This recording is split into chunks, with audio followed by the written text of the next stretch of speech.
àwẹ̀ Ramadan tó ṣẹ̀ṣẹ̀ gbà tán yìí, bó gbà oníládá, bó gbà ò nẹ́ṣẹ̀, ò lè gbà láàgbọ́ náà. Ihun tí èèyàn máa ń gbàgbọ́ ni ihun tí èèyàn fojú rí. Ta ló fojú rí Allah rẹ̀? Kò sẹ́ni tó fojú rí Allah rẹ̀. Ní túmọ̀ sí pé má jẹ́ kẹ́nìkan pé tíkẹ́ẹ̀tì náà fún ẹ o, má sì jẹ́ kẹ́nìkan garanti àlìjánnà fún ẹ, nítorí pé kí lóhun náà gan ò tí ì ní náà. Ọmọ ìyá mi, mo tún dé, mo fẹ́ ṣí ẹ lóye, mo fẹ́ káṣọ kó lè rí ọ̀tàn fún ẹ, kó kẹ́tí kó gbọ́ mi dáadáa.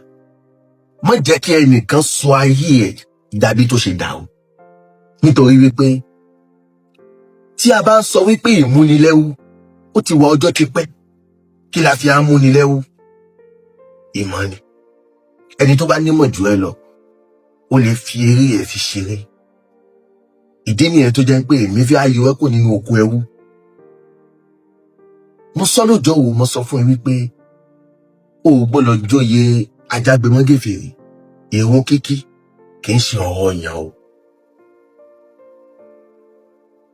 Má jóye ẹni tó gbé gbogbo ẹ̀ sọ́kàn nítorí wípé àìsàn ń bẹ o.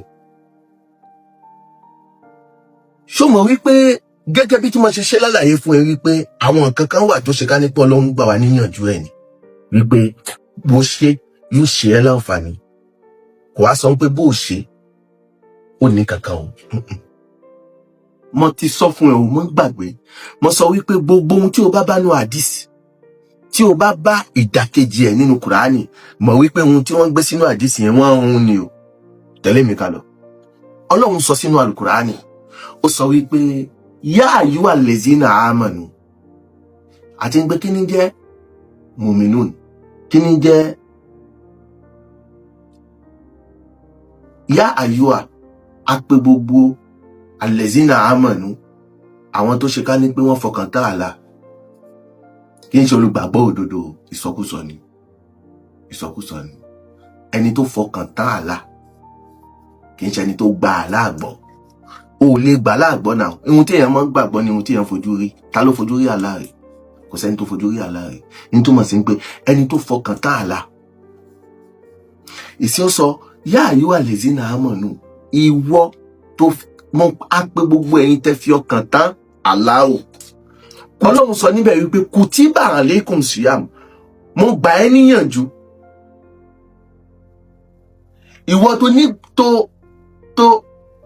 tó ní ìfọkàntán sí èmi Allah, mo ní pé èmi Allah o, mo gbà ẹ́ níyànjú wípé kùtíbà alaykum siyam, mo gbà ẹ́ níyànjú wípé kó máa gbààwẹ̀. Ó wá ní kàmá kùtíbà, gẹ́gẹ́ bí tí kàmá kùtíbà alal lezina min qablikum, gẹ́gẹ́ bí tí mo ṣe gbà níyànjú fún àwọn tó ṣíwájú yín. Mo gbàgbé wípé àwọn tó ti ṣíwájú ànábì wa báwẹ̀ ní Mákà nìyẹn tí wọ́n ń gbà tó dé ló wá túnṣe fún wọn. Kó tó di wípé ànábì di Musa ń gbàwẹ̀ náà. Ó kóra owó lágo tí ó fi ń lọ sí òkè láti lọ gba ẹ̀rí tí Ọlọ́run ẹ̀ fi hàn mẹ́rẹ̀ẹ̀wá yẹn.